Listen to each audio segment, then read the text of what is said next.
الرحمن الرحيم.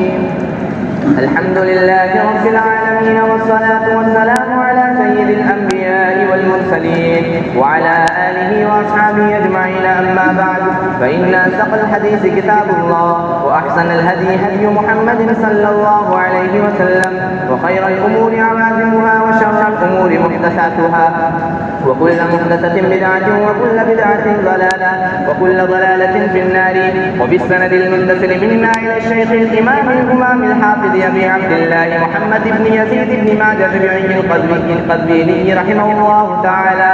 اللهم انفعنا ورفعنا بعلومه وعلومهم أجمعين، آمين يا رب العالمين. أنه قال: باب في الإيمان. وبه قال: حدثنا علي بن محمد التنافسي حدثنا بكيع حدثنا سفيان عن سهيل بن أبي صالح عن عبد الله بن دينار عن أبي صالح عن أبي هريرة رضي الله تعالى عنه قال: قال رسول الله صلى الله عليه وسلم: الإيمان 69 أو 70 بابا، أدناها إمامة الأذى عن الطريق، وأرفعها قول لا إله إلا الله، والحياء شعبة من الإيمان.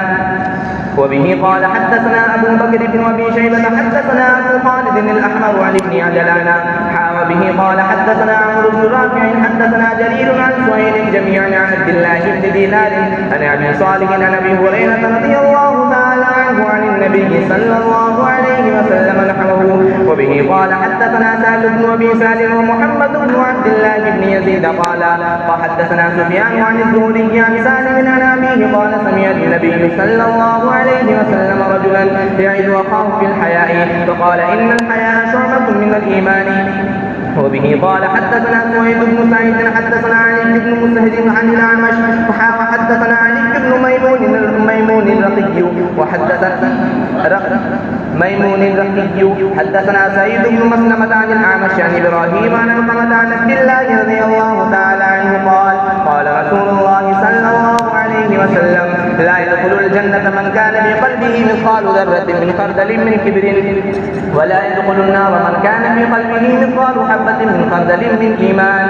وبه قال: حدثنا محمد بن يحيى حدثنا عبد الرزاق ينبأنا معمر عن زيد بن أسلم عن عطاء بن يسار عن أبي سعيد الخدري رضي الله تعالى عنه قال: قال رسول الله صلى الله عليه وسلم: إذا خلص الله المؤمنين من النار وأمنوا، فما مجادلة أحدكم لصاحبه في الحق يكون له في الدنيا أشد مجادلة من المؤمنين لربهم في إخوانهم الذين أدخلوا النار.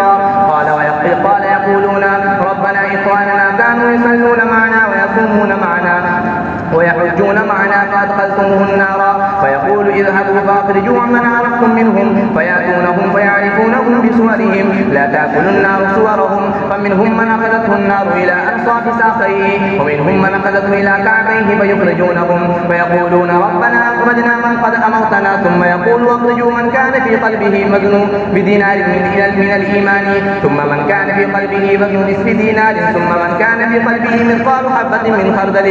قال أبو سعيد: فمن لم يصدق هذا فليقرأ: إن الله لا يظلم مثقال ذرة، وإن تك حسنة يضاعفها ويؤتي من لدنه أجرا عظيما. وبه قال: حدثنا علي بن محمد حدثنا بكيع حدثنا حماد بن نجيب وكان ثقة عن أبي عمران الجوني عن جندب بن عبد الله رضي الله تعالى عنه قال: كنا مع النبي صلى الله عليه وسلم ونحن فتيان حزابرة، فتعلمنا الإيمان قبل أن نتعلم القرآن، ثم تعلمنا القرآن فازددنا به إيمانا.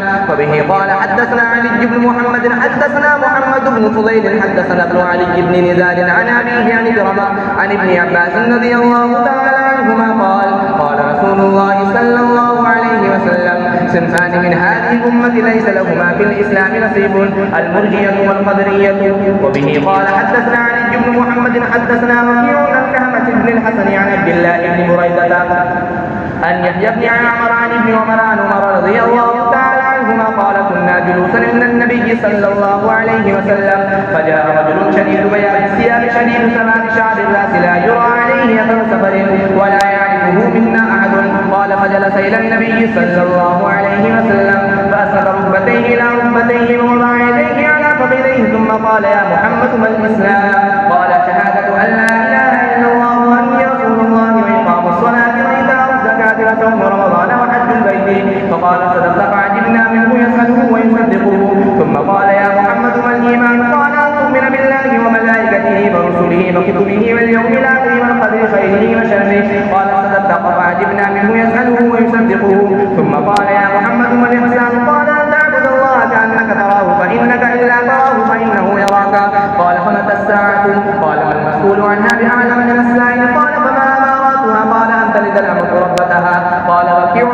تلد العجم العرب وأن ترى الحفاة العراة العالة رياء الشاء يتطاولون في البناء.